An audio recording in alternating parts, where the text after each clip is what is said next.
నేను ఎప్పుడూ ఒకటి చెప్పేవాడిని ఆనాటి ప్రధానమంత్రి వాజ్పేయి గారికి. మనం అందరం కూడా ఇప్పుడు నేషనల్ హైవేస్ అన్నీ కూడా వేసుకుంటున్నాం. అదే స్ఫూర్తిలో ఈ దేశంలో నదుల అనుసంధానం చేయగలిగితే వ్యవసాయానికి పెద్ద ఊతం వస్తుంది, పెద్ద లాభం వస్తుందంటే అప్పుడు సురేష్ ప్రభుతో ఒక టాస్క్ ఫోర్స్ వేశారు. అది 2003లో.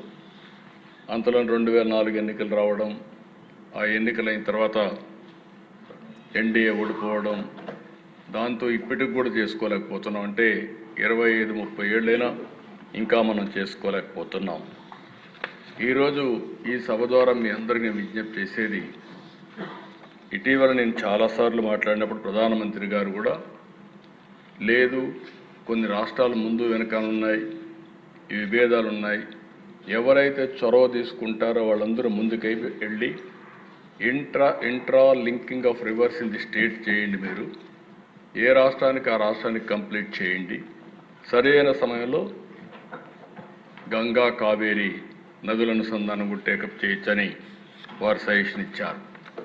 ఆ స్ఫూర్తితోనే మొదటి రాష్ట్రం నదుల అనుసంధానానికి శ్రీకారం చుడుతున్నాం. అన్ని నదుల అనుసంధానం చేసే బాధ్యత ఎన్డీఏ ప్రభుత్వం తీసుకుంటామని మీ అందరికీ విజ్ఞప్తి.